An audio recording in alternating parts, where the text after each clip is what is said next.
So we're going at it with Op 1 of the first part for these billet runners. So this is my final practice piece before we move on to having to do the real batch.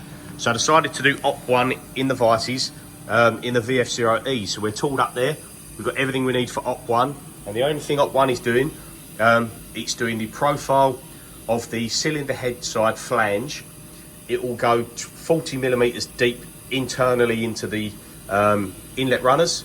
And then we will take a long series end mill and remove what we can from the outside, because what we want to do is turn this 20 kilo block as light as possible, because I'd like to then move it onto here and do ops, what I've got separated as 2, 3, 4, 5, 6 and 7 on the fourth axis in one go.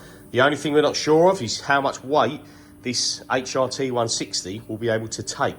So obviously a lot of it is going to be tilted up at 90 degrees, just positional. So it's going to be braked. We're not taking any heavy cuts. There's no big drilling ops. There is some drilling ops, but I don't know what sort of pressure it's going to put on it. Obviously we're supported here, but we're not braked at this end as well. So yes, we'll have to see how we go with that. But that's why I want to make the block as light as possible, so that it hasn't got too much weight when it's up at the side. So if that's 20 kilos, and we may take, I'm not too sure, maybe 2 kilos off after the first stop, 3 maybe, then we can, we'll go on here and we're just going to have to try it. And I'm not going to know if it works until it works or it fails, because if you're up at the side and the brake starts to give and it moves, obviously it's kind of too late. But I'm going to give it a go, because that will make me that will make the job a lot easier, in the sense of not putting it in the vise, flipping it over, clocking it up, flipping it over, clocking it up, because I have to flip it about 4 times, I think, doing it in the vices before it goes into the trunnion. So if I can do it this way, we can get it on the trunnion. We'll do a new plate with a new bolt pattern, because I've changed the location of the dowel pins to suit the cylinder head. And if we can do that, we haven't got to move the work coordinate system. When we set it once, we can just leave it. So let's get Op 1 done and we'll see how we go.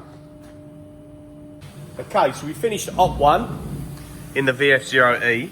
Just show you where we're at. Sorry about that, always blowing out the coolant. So this is what we've done on the Op 1. We've finished the flange face. We've put in some holes for counter bores. We've drill and tapped M10, and we've drill and tapped all the holes, the M6x1, and we've done the factory style seal grooves and these reliefs, which need to clear parts on the cylinder head. So excuse me. So as far as the contour goes and the shapes and everything like that, we're good. That's where we drilled down into the bores, and we finished these dead straight down. Annoyingly, I'm getting a tool mark as we come round, but it's not the end of the world. So this is done. Obviously that's not removed much weight off of this. So what I want to do, because I'm clamped in here, I could have probably sat it up and clamped higher, but I want to come in with this long series 20mm end mill, and we've got about 88mm there, so I might come down like 85mm and do a 3D adaptive. Definitely not a 2D, because we don't want to take away anything like I made mistakes before. So sandstone, remembering, make sure I do 3D adaptive. At least this way, if I just show you here, because we plan to put it on the trunnion. So when we look down from the top, you'll see that we'll be able to take a load of this away at the back and round the sides here without taking off these bits. But for 80mm down, whatever it was I just said, we can get rid of this material here. So whilst I'm in the vices, there's nothing else I can do to remove material other than do this 3D adaptive 80mm down. I'm not going to get into sitting it on its side and sitting it the other way, because I don't want to get into any mistakes like I did before, where I get carried away trying to remove loads of material and start nicking off parts with the other strategies like I did before. So I'm thinking one op in there, as shown, but I'm going to add on to it now a 3D adaptive with the long end mill and just tickle it. I'm not in a rush. I'll just take a couple of step downs and only a very slight step over because I don't want to break the end mill, and we'll get as much material off that, and then I'm going to take it out there. It was 20 kilos. I'll get this 3D adaptive sorted, we'll get it cutting, and we'll see what it weighs when we're finished. So the 3D adaptive is underway, and the windows in this machine aren't so clean. So we're not going to get great footage, I'm afraid.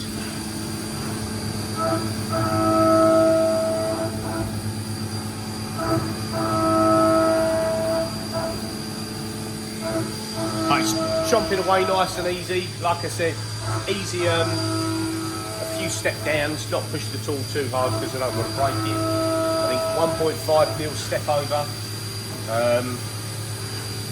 2,000 millimeters a minute, feed rate, and 6,500 RPM. We're doing step downs of 30 millimeters. So yeah, once that's done, 35-minute program, or 35-minute on that tool path, and I'll show you when it's finished in a minute. Right, so we just show you that going back to this adaptive, there's not much more from this orientation, if you can see there, that we can take off stock-wise. That is pretty much it. Show you just from the side on view. So we've got rid of whatever material we can get rid of from that orientation, and I've just whilst the part's been running, I've just tweaked it and got it down from 34 minutes to 28. I know it's not a big difference, but every little helps. So the part's just finished. Obviously the simulation comparison showed that there was no gouges. We've done it as 1 mil stock to leave. Obviously there's a fair bit of swarf here in the way. I'm not going to start blowing out all this. I bet you guys are fed up with me doing the airline. So let's go now. All I'm going to do is double check. I want to make sure we've got the correct fit for a dowel pin. It's a little tight. They're a little bit tight. I wouldn't them. So I'm going to go just quickly do a stock to leave because I don't run the wear in the computer setup. I'll go do a stock to leave on these so that we can get our dowel pins in there. Make sure it's a relatively, not a loose fit, but a slip fit. We can put it in and out by hand, and then we'll take this out the machine and we'll put it over there and we'll weigh it, see what it weighs. One last thing I wanted to show you how I checked this out. We've put our dowel pins in there. Try and lift this off square one-handed now, but I can't. We got 2 dowel pins in there. I'll show you that in a sec. So we're on dowel pins. This is my test flange that I put on the cylinder head to make sure everything was nicely in line, looking good. Holes were lined up because the original sample they gave me, the hole pattern was a little bit wrong. Now obviously I've got these drilled and tapped for the fixture, so I can bolt these on kind of back to front, and it shows me on this first version that just everything is nice and in line. None of the bolt holes are off, because I've amended this program so many times now to get it dialed in. This confirms I am where I want to be. So you can see there, all the bolts go in, which means everything is in line because this flange has been checked on the cylinder head, all the bolts go in, and these dowel pins, I'll take this off. These dowel pins now relate to the cylinder head, so I've changed the position that I had it before, where I had the bolts, the dowel pins, sorry, just in my own location for no real reason. So I've changed where they go because there was, I didn't think there was anything on the cylinder head, randomly enough. I don't know why I didn't think that. So you can see the dowel pins are now in there. We've got a bit of coolant on here, but let's, there's more dowel pins over there. pull them ones out. So you can see we've got dowel pins in the head. These cutouts on the back of the flange here are to miss the bits of casting on the head there that don't get machined away. Stupid enough, would have been nice if they'd have just machined the whole lot away. So there we go. Let's put that on there. Locates on dowel pins, and you can see how we lined up there nicely with the bolts, and all our bolt holes are nicely aligned. So yeah, that confirms to me. Just wanted to show you guys that because we've missed that out previously on the videos. But I've made that mistake before where I've got to a part and I've done it all and everything's super perfect, and then the customer gives me the cylinder head afterwards, and we realise that, I don't know, say for example you might be 0.5 millimetre out compared. Now this is a stock head, it hasn't been ported and polished, it hasn't been opened up. If someone does open it up, obviously they can take away and open up a bit of the inlet if they want, and then polish it out themselves by hand from the alley. They can groddle it away and polish it, that's entirely up to them. But as stock, we want them dowel pins to locate.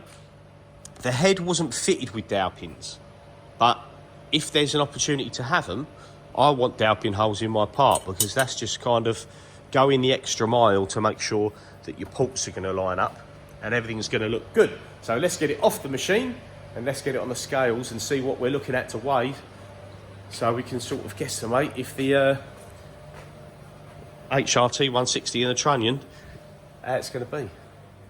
Okay, so we take it out of the machine, we've cleaned it off. I can give you a better look now of where we're at. So finished flange face, everything there done.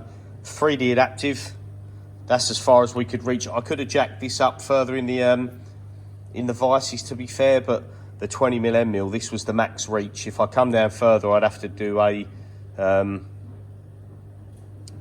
extend. Rather, this is 1mm stock to leave. If I come down further, I'd have to do like 2 or 3mm stock to leave, but I thought we'll leave it there. So we've turned our scales on, we're at 0. This was 20 kilos. And now, what we saying, what we guessing?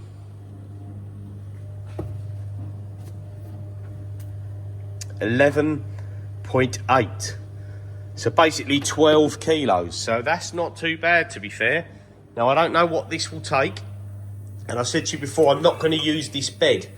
I've now put dowel pins, the dowel pin that's there and there, we could put them in different locations. So we're going to do the first op on the trunnion, which is op 2. As said, op 1 was in the vices, and everything else is going to be on the trunnion now. But because I can only send over a certain program file size, because we're limited to the floppy emulator, we're going to do it op 2, 3, 4, 5 and so on till we're completed. So to be safe this time round, now we're doing it properly, I've modelled everything in. So we've got the end pieces of our trunnion, our base plate and our sub plate. And I've actually gone and drawn, with some help from guys on my messenger chat, Lee, Doug, Ivan and those guys, drawn the actual holders to represent what is there. So when we come along and do a simulation, we've got nothing in red to show any collisions. So yeah, when we do our initial setup, we put this as the fixture.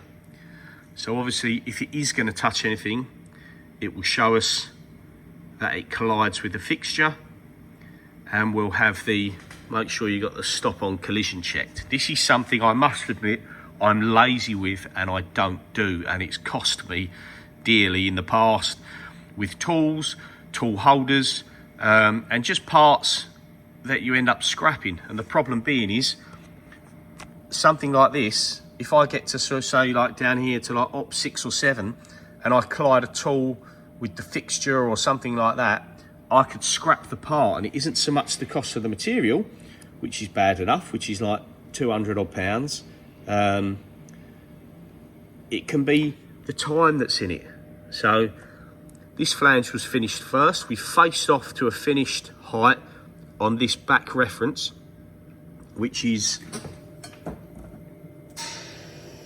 we're going to be down at this angle now. So it's this here is a finished height. And then you can see we've removed everything. We've not touched anything. So we are good to go.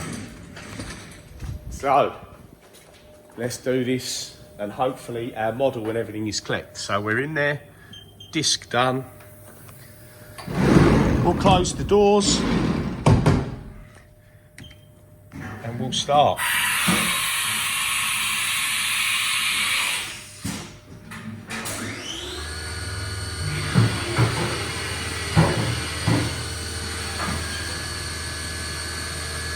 The only thing that I can't really model, well, you probably could, but I haven't, is we want to check all this clears. So I still will be watching this first one as we go along, but we're going to be cutting away, and I'll bring you back when op 1 is done.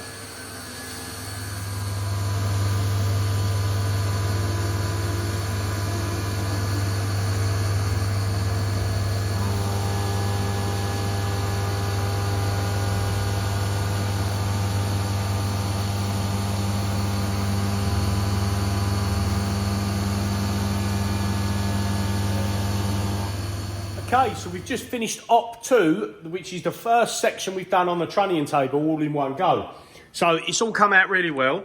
One thing I will say is that even though I'd done these tool paths before, I changed everything. Everything had to be amended for it going on the trunnion. Taking it a little bit easier, redoing the actual tool definitions, the holder definitions, making sure everything clears the fixture, deciding to do things one thing first to get material out of the way because of the way you're holding it. Everything had to be changed. So I wasn't expecting that. I thought I was going to come in today at 7 o'clock, and the first op I'd already programmed it for an hour and 40 minutes. It's now 2:45 and that op's done. So it's taken me all day to rearrange it to suit the trunnion. So you need to be aware of that. But here it is. We've done a 3D down here. Obviously we've roughed out all this. Got all this material out of these pockets, and if I just might as well rotate it all the way around. Obviously this lot was done in op 1. These holes were drilled from the other side, and we've come down and we've finished our face to the top here. This is only roughed. More's got to come out of that. So yeah, we are close. But the good thing is that op went smoothly, just took a lot longer than expected, but that's just getting the program right. So yeah, there you go. That is our first op done on the trunnion. All went well, so let's get programming, do the next one.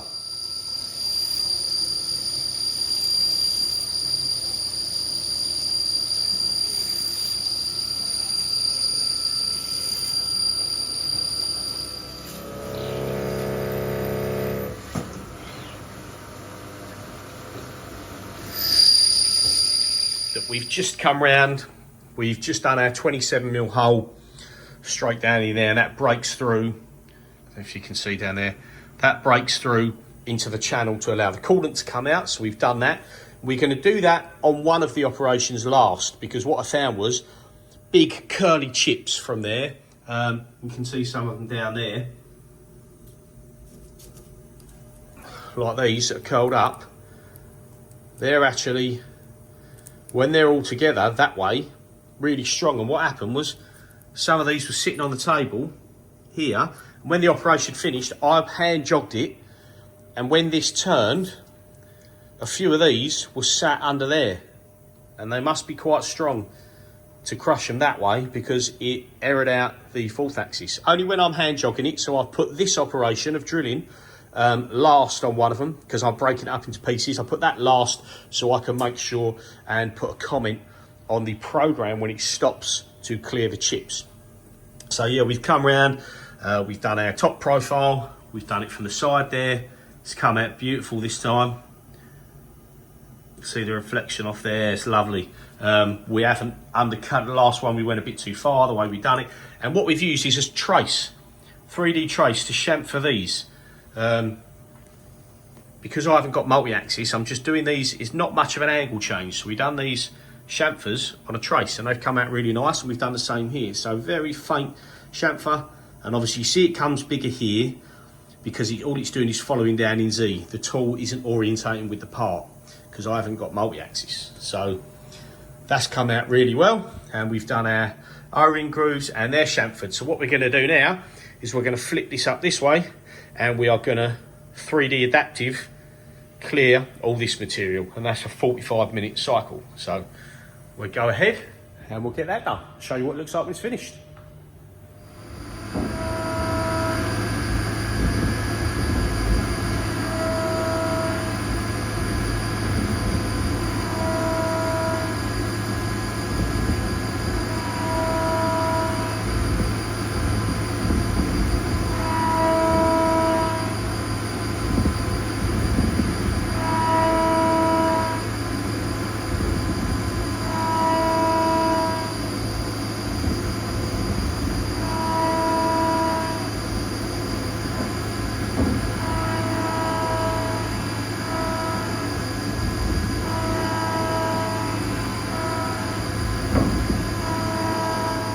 Okay, so while that's still running the adaptive, I wanted to show you the tools that we're changing to. Now, I've had loads of comments and I was asking what different tools to use, and I ended up buying those YG1 ball nose kind of insert carbide shank tools. Now, I know they're not for aluminium, the geometry's wrong, but that's all they kind of done. And there's plenty of tool reps out there, but where I don't spend loads of money, I don't like to go to some of the tool reps to get prices and think, oh, it's too dear. I feel like I'm wasting people's time. But the YG ones are available from Cutwell in the UK. You can go online, look at it, order it, get it next day. But yeah, they're not ideal. The finish is still never going to be as good as proper aluminium geometry tools. So after lots of people commenting you need different tools, I decided to bite the bullet and I went for major brand Haas Multi-Master. So I just want to show you what we've got. So these are the two tools here. So I've gone from a 10mm, what I was using before, to a 12mm. Now this still fits the profile of our part. Let me just get, this was the sample one that I done with all different tool paths and that in there, which we kind of give up on this one because we've removed the extra material in there that we couldn't do much about. So let me just get this out of the way. One-handed, sorry about that. So yeah, so we've now gone to a 12mm diameter, which still goes in there nicely. We was on 10mm before, so we're going to be a little bit stronger in the shank. Now this is a carbide shank tool, and these are 12mm diameter ball nose inserts from Haas. Now these are screw-in inserts, as you can see there. These are brand spanking new inserts, aluminium geometry. So these are specific and they should give me a better finish, and being a slightly bigger diameter by 2mm, they should be a little bit more rigid. So hopefully all round we should have better cut, better surface finish, etc. Just try and sort of screw that in one-handed. There we go, tighten them down. I haven't got the specific tools, but generic spanner sizes will do. So this will do our parallel passes, come along and hopefully give us a really good finish, because you've got a necked shank carbide tool here, so you're going to have plenty enough clearance to get down where I need to get down. And this is going to go in our YG hydraulic holder. So sits there, full depth. Obviously there's not going to be a lot of cutting force on these tools. So there we go. That is going to be our tool for our outside finish parallel passes that you see here. So there's one tool. These are the inserts. They come in a box of two. Yeah, Haas Multi-Master. And now for the second tool, for the internals. Let me just take that one out of there. Exactly the same, but this is a 16mm shank. Try and see there. MMSA L150 C16 T10C, which means carbide. There's no through spindle, through tool coolant, because I don't have that facility anyway, so it gives you a cheaper tool. Probably not a lot of difference, but yeah, it makes it that little bit cheaper. Now this has got just enough reach, just enough to get down into here and overlap. I think I came up 40mm with a dead straight profile, and it will just overlap that. Now the inserts again are screw-in. Now these are not aluminium inserts. This was new. These inserts are new. These inserts were second hand, but still brand new. But I kind of picked them up. Maybe they'll come in handy for the future because they were peanuts, unused. So I just thought I'd use these as a demonstration to show you, because the 16mm aluminium ones haven't actually arrived yet. So same again, screw-in shank, and there you've got a nice rigid tool. And hopefully that's going to give a much better finish with the alley inserts than it will do previously on the other tool, which didn't have the aluminium geometry. So these ones I've just bought for the sake of it, because they were cheap off of like eBay. These ones are brand new aluminium, and obviously the holders in that are brand new. So price wise, these are not the cheapest of tools. So this big holder is £346 plus that. So yes, that is not the cheapest by far. The 10mm holder, £206 plus that, which is that one there. Sorry, that was a 10, £206. I ended up going for a 12. So this quote is irrelevant now. So it was about another 40 quid, 45 quid I think for the 12mm plus that. Then these are the 16mm inserts. These are the aluminium specific ones, so not the ones I show you there. They look exactly the same as this with the alley geometry, but 16mm. And they're £82.20 each plus that. So again, they're not cheap. But Iscar, as most people know, are a top brand, so they should be really good. And then down here we've got 10mm inserts, which were £42.45 each, but I ended up going for 12mm, which are about £52 each. So overall, it's quite an expensive bundle of tooling, but once you've got the holders, so you can see there, obviously I went up from 10mm to 12mm, but that's £800 plus VAT, so it worked out about £890 I think it was. £870 plus that for the two holders and two of each size insert.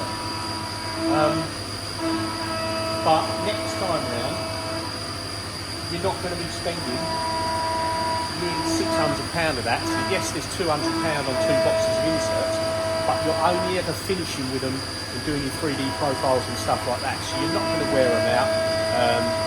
So they should last you a fair while, unless you obviously bump the tool and break the tool and break the insert. So yes, it's an expensive outlay. Once you've got these holders, you can get plenty of inserts. So again, off of second-hand eBay style, I'll show you a different type of insert. Again, this one is an odd one that come in a bundle of bits I bought. Aluminium geometry, and it's just a basic screw-in end mill insert. Now I'm not sure the prices of these. As I said, this was second hand.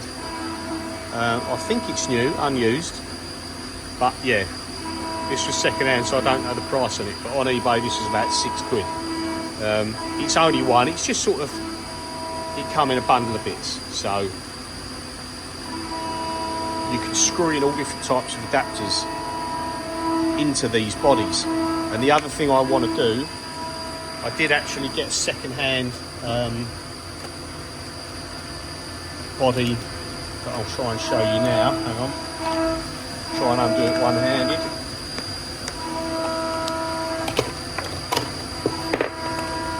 So again, small body here. What's this one? So this is a 10mm, but only 75mm length. And what I want to get is the multi-master chamfer ends in there, so you can come around and do your chamfering with something nice and rigid, because I tend to always use a 90-degree spot drill for my chamfering, and it is by far the best tool.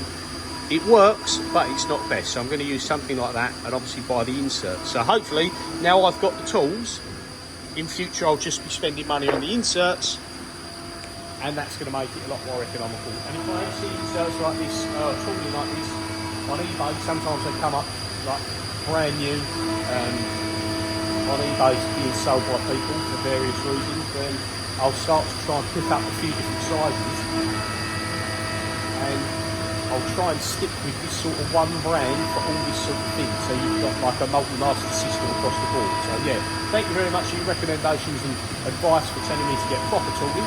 And I've now done that. Let's get on with this. Hopefully, we're nearly finished in there. And when we are, I'll show you how we're looking. Okay, so the adaptive's finished. Let's have a little look.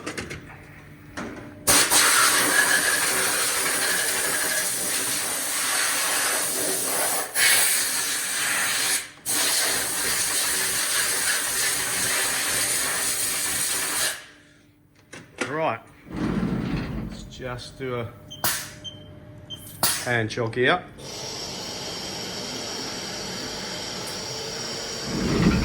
Okay, so there's the adaptive, and this time round we didn't delve into what will be the injector bores. So we deleted the faces, same on here, because the tool wants to dive in and this, that and the other makes it a little bit awkward, so we deleted them faces. Done the tool path, and then we locked it and protected it, and then we went back in the timeline to remove them deleted faces so we can carry on with the next bit. But there we go. So we've managed to steer clear of everything that we should be steering clear of. You can see down here that we've got a bit of a lip sticking out here, and that's because we done this bottom one with a 2mm ball nose, 12mm diameter, 2mm radius, sorry. So when we come round, we will take a little bit off this and finish this up, so that will clean up fine. Up here, really nice adaptive. So I'm happy with all of that. So the part is looking good. So have a look over the other side. So again, you can see it's all looking good. We've cleared out all the material there so far. So I think what I'm going to come in now and do is I'll come in again and I'll just clean out the internal pockets here on all of these 5, and then we'll do a finished contour. It's only a few minutes worth, and then I'm going to put the angles on the back. If you remember on this one here, you can see we put a bit of a clearance angle. Let's just put this down here. We put a clearance angle on the back here, and I may well do, I don't know whether I'll do these straight or leave them curved, because when we do the actual parallel passes, we could carry on there, or I might do what the other firm done, and they got rid of these radius and they just done a flat pass across there, changed the angle, done another pass and done another pass. Made it really quick, takes off a fair bit of time off of that profile. So I'll probably copy and do the same as what they did. So yeah, adaptive is done all the way around. You can see we've got these little niggly bits sticking out here, and I think that's because when the tool started ramping down, it gets a little bit close, and I've told it to leave a set distance away from the other faces. So there'll be a slightly bigger cut when it starts doing the parallel, but your tool is minute, you know, the difference is slim to none. So yeah, that's the adaptive. So let's crack on and do the next few, and I'll show you after the next steps. So we're doing the parallel tool path, and we've also done these contours inside here have been machined out and finished. Let's be playing around with this parallel on the OD finish. This one's a 1.2mm step over, 4,000 RPM, 2,000 millimetres a minute feed rate. I just think for my machine and their 5-axis machine that they used, I believe 5-axis on the sample part, I just don't think I'm going to be able to match their finish. This looks like it's giving quite a nice finish for this machine, but I don't think their tool path looks much neater in general, so I don't think I'm going to match it. But yeah, we'll see how it looks when it's done. I'll show you. I'm also going to do, you can't see there, the back face of the flange. I'm going to come along and do that with this tool, smaller step downs, but this has got a reduced neck as well. So rather than doing it with just the ball end mill like I did before, obviously this is more of a ball nose, and it's got 15mm flute length, so hopefully it will give a nicer finish. So I'll show you that as well when it's done. Okay, so the machine has just stopped running, but I'm going to show you the toolpath first. So I actually couldn't get the project toolpath on here to work nicely without vibrating really bad in the radius of this part. So we did a contour toolpath, which they're down here, 13 minutes each. I could speed them up, but it's an old machine. I like to take it a bit steady just because. So we've done a contour toolpath, and somebody actually sent me these toolpaths, and let me just have a see, and I'm trying to remember who sent them to me. I was just trying to look over here in my email.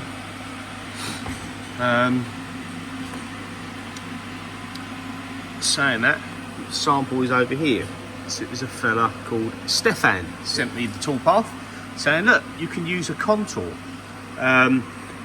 And he sent me a sample, which was very kind of him, of just a test piece.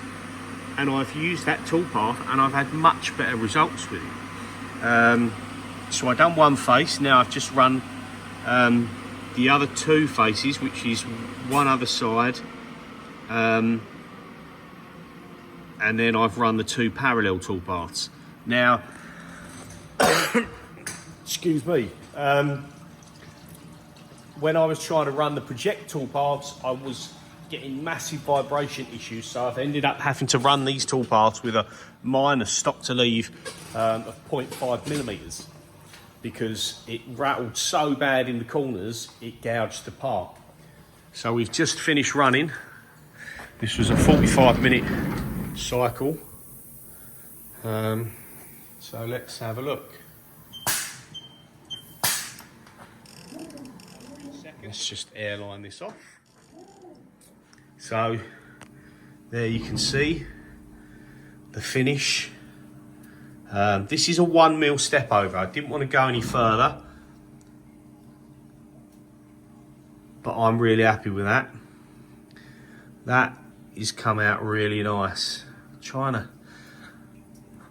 kind of dry the coolant off so you can see, but that's really nice. I'm really happy. And now let's just rotate it to show you the flanges. Now I'll show you this bottom flange first off.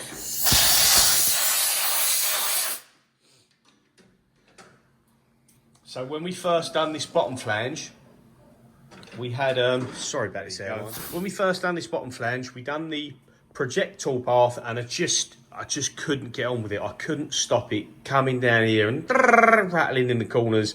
And then it really took some deep gouges out of here, so I've had to do a minus 0.5 stock to leave. Now, on the contour toolpath, where I done that minus stock, it licked over the edges in places. It just wanted to, where you've got these random lumps and bumps over the part, it wants to lick over the edge of them. Now, what I can do next time is I can probably draw across there, delete these contours that stick out, which are for the bolts, and then it won't want to lick around them. It'll be a straight toolpath, which will be a lot better. But as you can see, that finish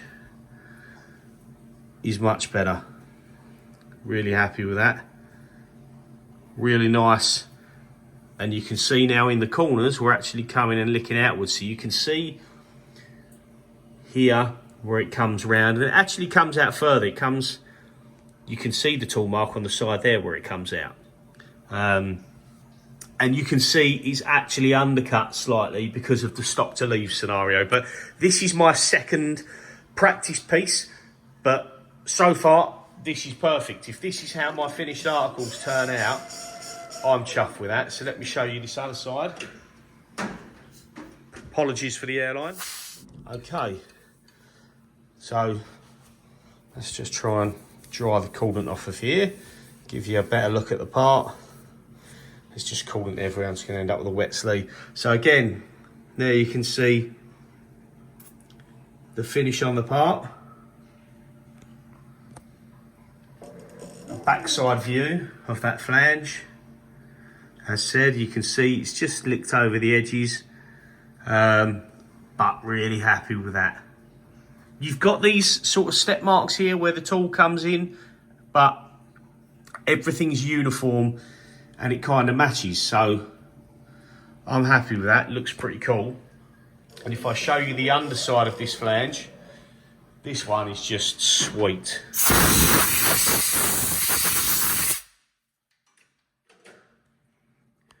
Look at the finish on that. So chuffed. So huge thanks to Stefan, sorry, apologies for that toolpath sample. Now, it's not to say that the other one that I was sent wasn't good as well. It's just, for me and my machine, it didn't work. I couldn't really tell you why. I just had to have a go at something else to see if I can get better results, and this works for me on this machine. Yeah, so there you have it. So currently we've done the outside contours, we've done the flanges. We'll definitely, hopefully, get this, won't have these little gouges on the next one. But to be fair, they're not the end of the world.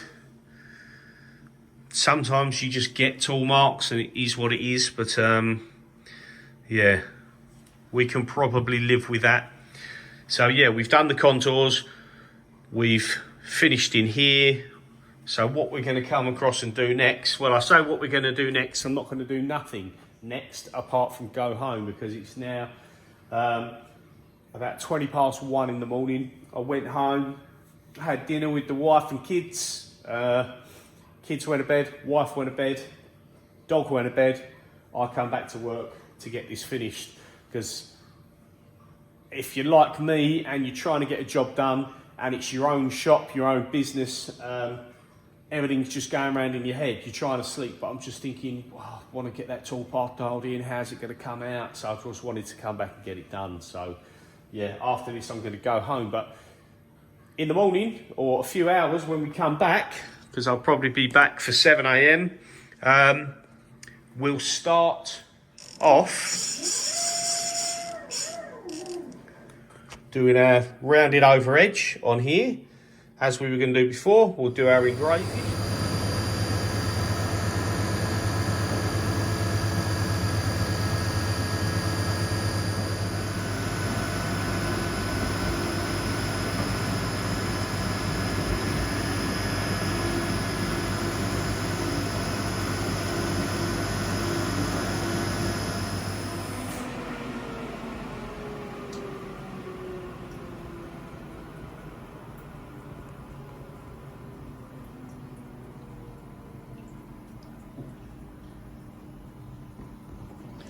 So we just finished our engraving and a round over tool there to give a nice finish on that edge.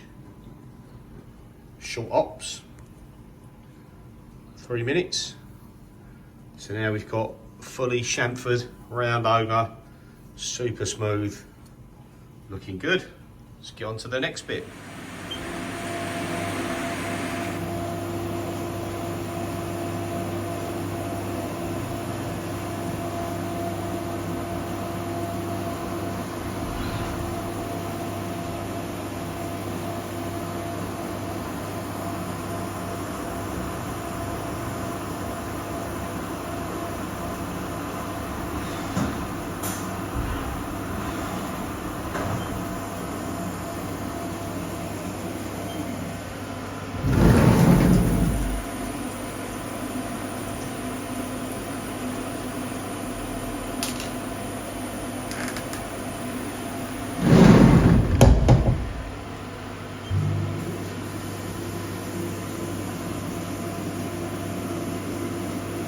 Want a bit of coolant coming out both of them, don't we?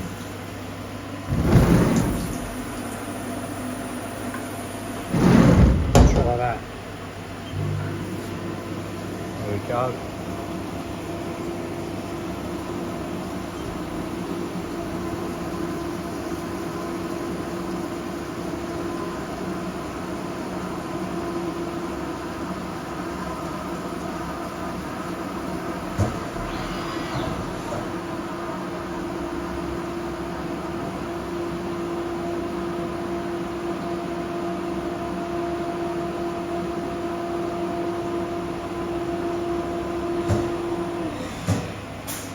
Coolant weren't really reaching now.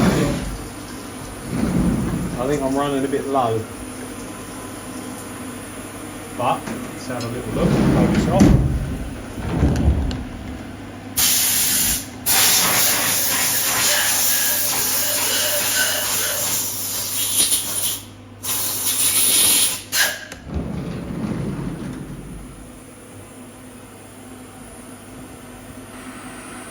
Got our tap threads there,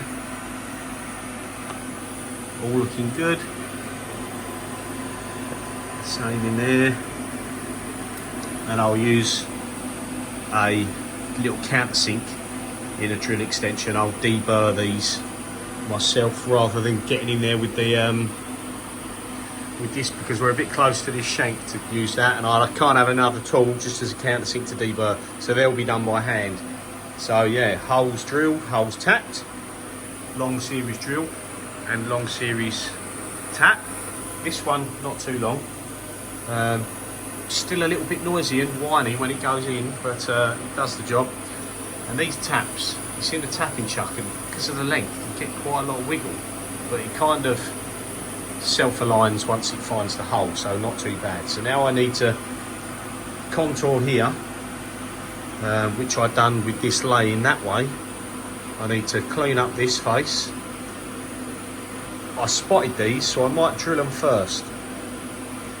No, I won't actually. I'll clean them first. I don't know why I spotted them. I shouldn't have spotted them. I should do them later. So I'll clean up these faces, and then we'll have another go.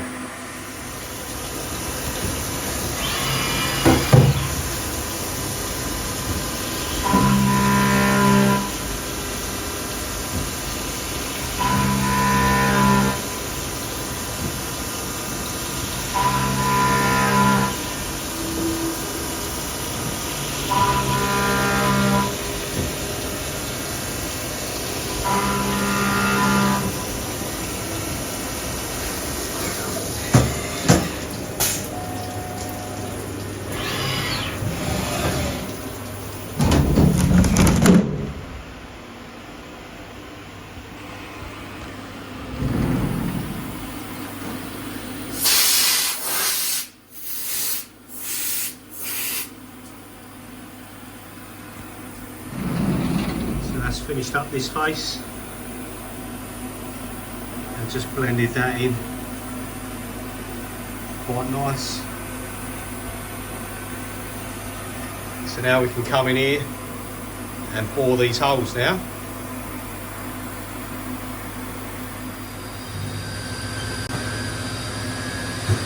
Just doing the spot drilled holes after doing the bores. And then I'm going to put the long series drill in. Just going one off at a time.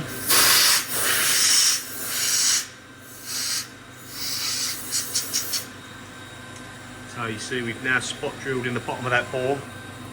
Counter bore, shall I say. Can't use this. Let me just take this out if I can. I bet I can't do it now.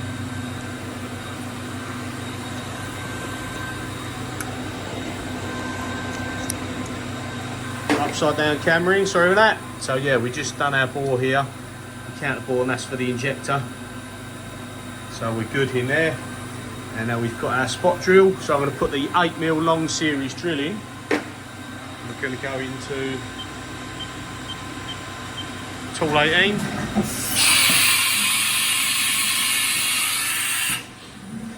So we've literally got space for ideally two. I use T20 for the Heimer 3D taster over here. I can take the offset out, and I've got it jotted down up there, so there's no real dramas, but we're going to have 8mm long series drill, which is going to drill in there. And then the last tool that we need is our internal, our big ISCAR tool. So the inserts have turned up for that today, this morning actually. Let me just show you here. So these are the ISCAR 16mm aluminium specific geometry inserts. Look at them bad boys.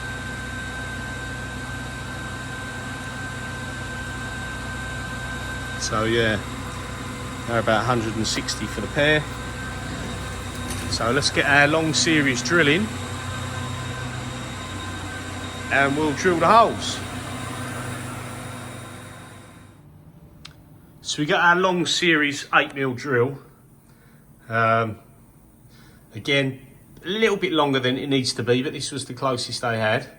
We got it in an ER32. Now, the only spot drills I've got are 90-degree spot drills, and they're not really ideal for, I think they're like 118-degree angle on the drills. So I think that's why it sounds a little bit wafty when I'm doing it. So I need to get some different spot drills. But this drilled last time, or we used a shorter drill in a different holder last time. So let's try this and see what happens.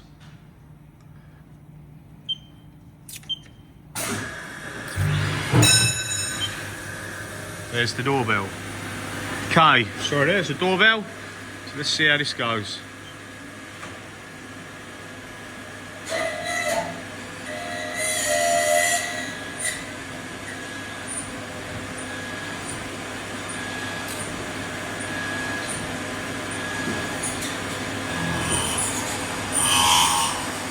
Breaking through now into the internal bore. Just turn the coolant off and have a look.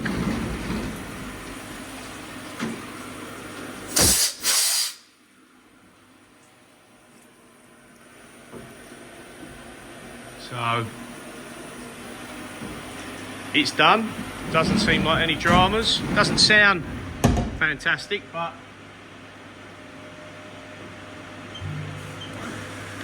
let's just get them all done.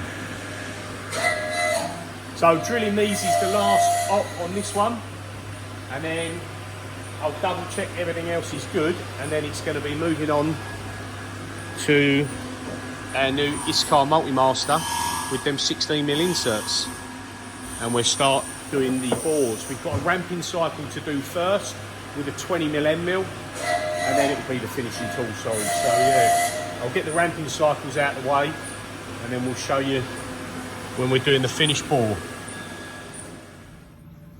Right, so we've done in simulation, we've got the tool holder drawn obviously, and we've got the 20mm end mill. Now it's got 80mm of flute, and we're going to go 100mm deep because the walls taper in on all sides, so you're actually getting more clearance as it goes down. I've got 100 and something, 110mm, 102mm under there, but it clears, doesn't touch this back wall because the tool actually comes in from the taper. So we've done the simulation with the tool drawn, everything drawn. We're tilted back at 4 degrees, so everything's looking good here. So we're going to put it in the machine, run down one more time and see if we can get the bottom bit of material that was left out the way. Okay, so we didn't quite get deep enough. You can see we'd almost broke through there, but we got a little bit more to go. So the fact that this is tilted back at 4 degrees and the fact these walls taper in means even though it's 80mm flute, I can go 100mm deep and still have clearance all round. So we're going to go 100mm deep, rerun it, and I'll show you what it's like when it's done.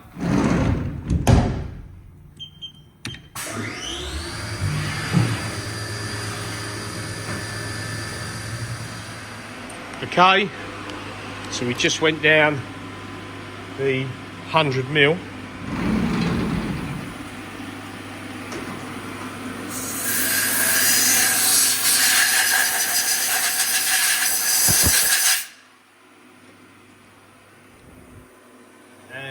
material is gone.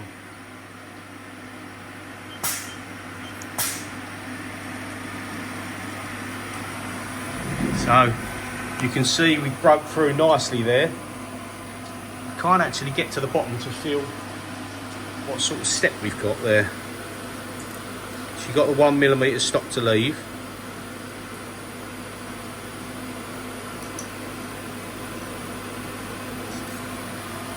So yeah, it all seems okay. But that's got rid of all that material, so now we need to do the rest of these ones.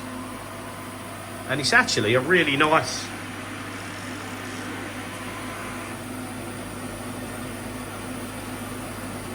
well, if that was a bit finer, you'd almost call that good. Okay, so we've roughed out all of the bores now. I've done them individually. Well, I've done them in sort of a pair, one at each end and then the 3 in the middle. But you have to be careful when doing them because you can see I've cleaned it all out now. But it's such a fine cut where the slow ramp step down is. Leaves a nice finish for a roughing cycle. 1mm step down, I think.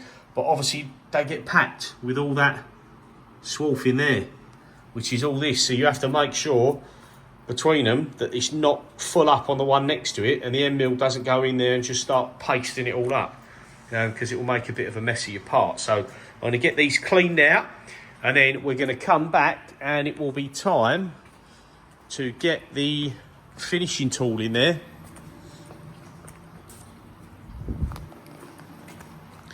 I've ummed and ahed about using this to do the roughing, but I don't think we will. I think we'll stick with that carbide end mill. So basically, they're going to go on there. This isn't tight in the holder yet, but we went 100mm deep on that one to rough it out, and obviously we've got about 120 there, but you're only going to be making contact up to the edge of this when we're finishing it. So if you had a bit of an angle in there, it would help, but we're not doing simultaneous fourth. So we're going to be cutting on the edge, but we've still got, even if you say go to the edge, we've still got 115, and I need to go in 100. So if I put that there, we've got clearance. Even if you go 105, we've got the clearance we need. So yes, I'm going to clean this out before I go home. Then I'll come back in tomorrow and we will finish up on the bores on this one. And hopefully we get some good results and I'll show you what's what. Looking to not get any, there's going to be a bit of transition, but that's what I've kind of got to dial out on this final practice. So we'll go easy at first. I'll probably leave 0.5 and I'll tickle away at the first one to get what we want and try and dial it in on one of the internal bores of the runner, and then we can go across the others. So yeah, I'll bring you back in the morning. So we're pretty much ready to do the finishing ramp on our bores with the ISCAR tool. So we've got the tool in the holder here. We've measured everything out, so we're all happy and good.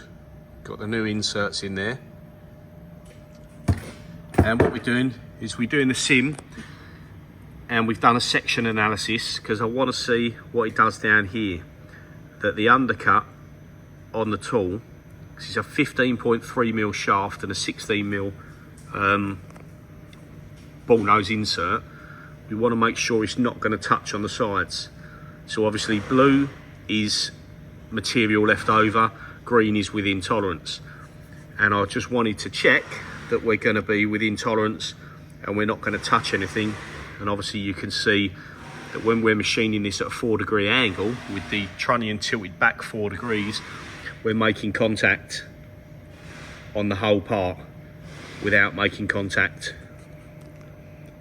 on the actual shank. So if I just speed this up a little bit, it's a bit blocky.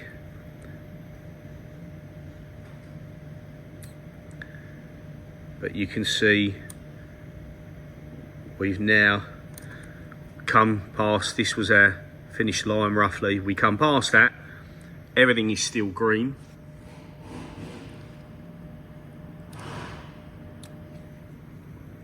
just tilt that slightly, maybe a little bit more.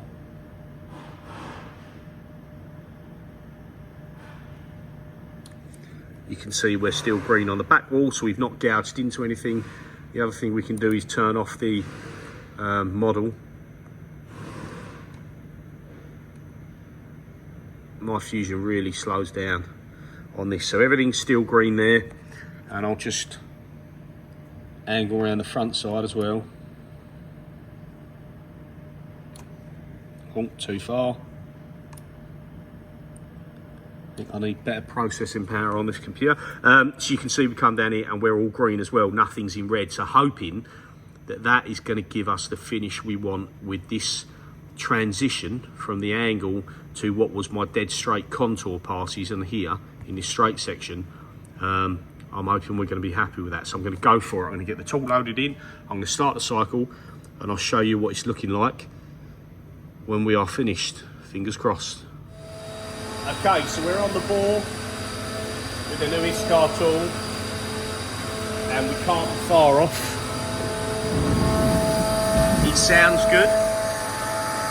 We are feed rate at 1200 millimeters a minute and 6,500 RPM. I'm actually nervous because I'm worried how this is going to come out down the bottom, because obviously if this is not good or there's a big mismatch in the part, you're really going to struggle to sort it out now, or I'm going to have to fettle it by hand. You can see the bores all roughed out there that we done previously, and I can't put all these bores in as one program because it's too big compared to the 1.44 meg floppy file that I can load up at once. So just doing one bore at a time.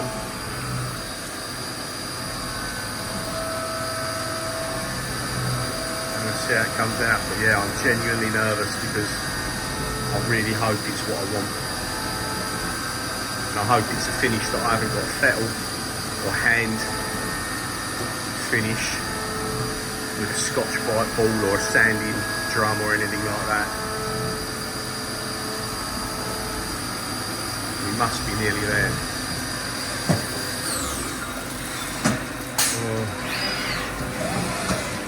Right. So we've got a nice finish on the wall there. Looks really good. Oh, let's tilt it up. Let's tilt it over first. Get a bit of coolant out of there.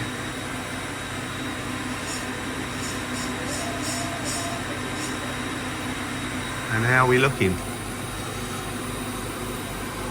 Tell you what, it looks alright. It looks alright, but I can't reach down in there.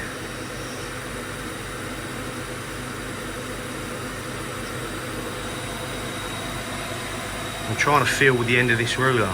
So that is silky smooth. There's no step there or there.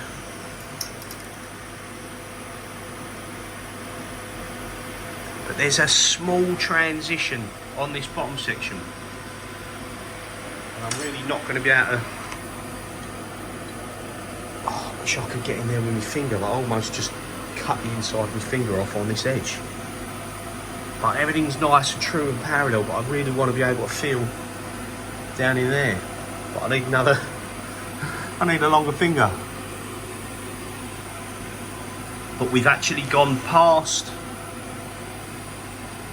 what was our finished contour, which is kind of good because it means we've got a transitional overlap. But I think that's as good as I'm going to get, to be fair. I'm happy with the finish. I'm happy with that. That is nice. You can see.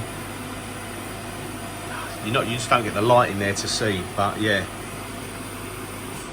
I'm happy with that finish. So what we'll do now is I'm going to do all of these, and then I think I'm going to have to bite the bullet, take them off, so then I can properly see the inside. But yeah, I think I'm happy with that. So we'll leave it there. Got a lot of coolant on the camera. We'll leave it there. I'll get the other 4 ports done. We'll take it off machine and we'll have a look from the other side, see what it looks like. Fingers crossed. Okay, so this is finished. We've added on our chamfer on the internal. Obviously, so much better doing this all on the 4th axis because we've got none of that alignment issue that I said to you about before. If I grab the old part,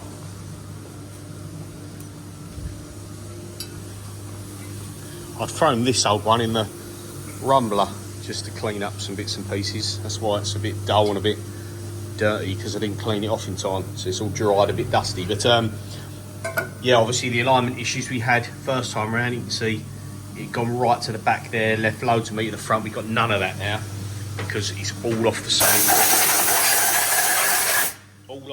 date.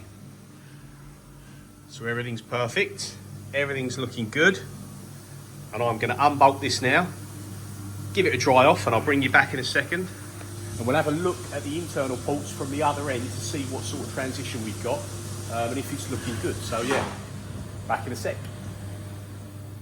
Right, so we've got the runners off the machine and we're finished. They are done.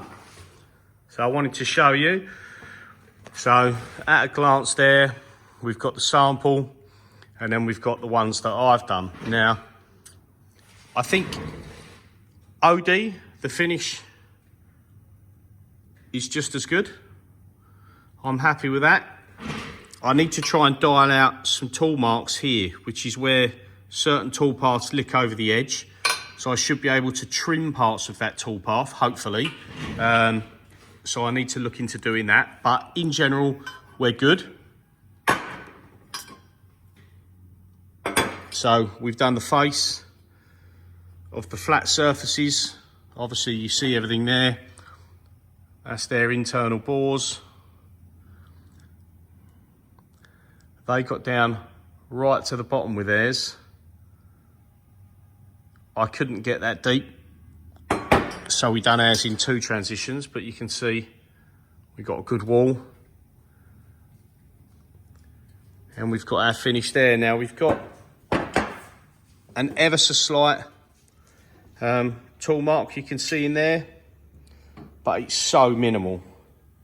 It looks a lot worse than what it is as it transitions, but I'm happy with that. I think on the 4th axis, like I'm doing, it's as good as you're going to get.